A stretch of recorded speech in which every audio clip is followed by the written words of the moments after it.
Hey everybody, Dustin Dale's back here again. This weekend I'm at the Funny Bone Comedy Club. Thursday night, Friday night, Saturday night, and Sunday night. You can catch this comic. His name is Mike Vecchione. How are you doing, bud? Good. Thanks, Dustin. Nice to meet you, man. Now, you been to Omaha much? I was in Omaha last year, and I had a great time, man. I really like it out here. The air is clean, and there's plenty of parking, so I'm into that.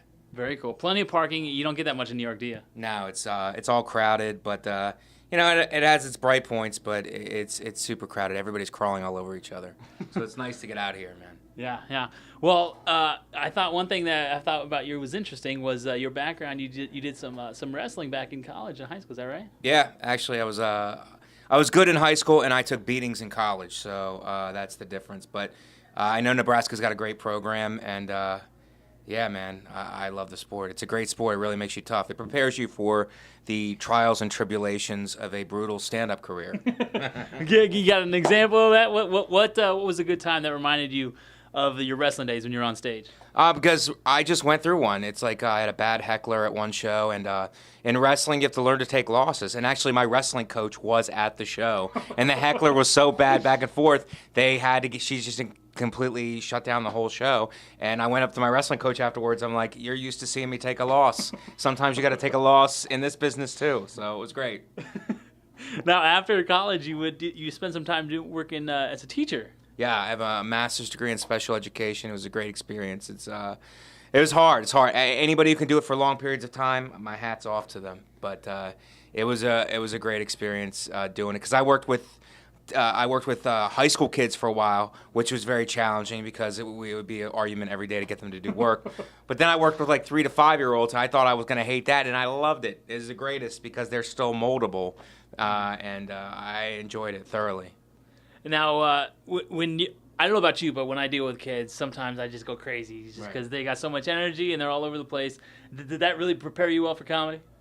No, they're very funny. You know what I mean? The kids that I was working with are very funny. So it actually added inspiration. And there's a lot of things that you're taught in preschool that are very funny, like the alphabet, like the consonants and the vowels, and Y is a vowel sometimes Y. It's hilarious. It's just you don't think about it, you know, until you go back and look over the stuff that you learn in preschool, and then you're like, I don't know how this isn't comedy. This is so funny. SpongeBob. I mean, I don't even know what that is. He's just a guy who thought of that. Somebody who was on acid, obviously. And they're making a killing now. They're making a killing off that. I mean, maybe that's the thing to do. It's like go younger and start thinking these out of the box ideas. You know, you gotta have that crazy character and just turn it into a comedy.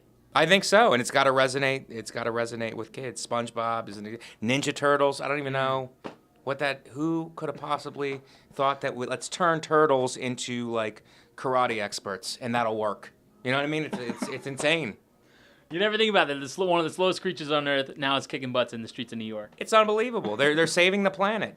And you know what? Kids buy into it. It doesn't have to make sense. That's the beauty of it. You know what I mean? True. All it has to do is be cool and have, like, I don't even know what the elements are, but it doesn't have to make any sense. And I'm good at that. I'm good at not being logical and not making any sense. So, have you caught the new Ninja Turtles movies?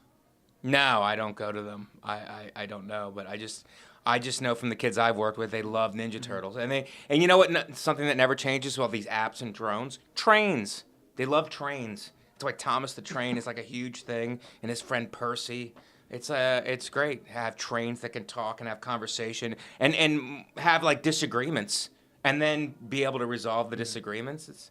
That's really a nice thing to have these trains doing that. Now, we've seen you on a lot of stuff. We've seen you on The Tonight Show. We've seen you on Live at Gotham. We've seen you on Inside Amy Schumer. Right. All sorts of specials.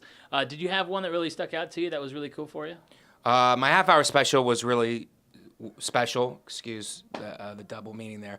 But it was special to me because getting to shoot a half hour for Comedy Central. But The Tonight Show was great. Conan, I did last year, was awesome. And Inside Amy Schumer, she's a sweetheart, and she brings a lot of comics into her show and into her projects. So all of those things have been unbelievable. Also working with David Tell, who is, in my opinion, the best comic. You know.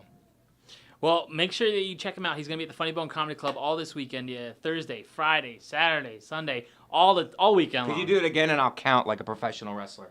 Thursday, Friday, Saturday, Sunday. Bam! Like 2 shows a night almost. So make sure you come out and check him out, Mike Vecchione. And you can also follow you on Twitter and Facebook, all that? Yeah, it's at Comic Mike V on Twitter. I also have a YouTube channel. It's at YouTube at Comic Mike V. Here, there you go. Tap. Tap. Take care. Make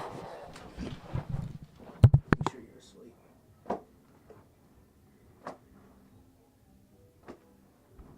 Thank you for joining us.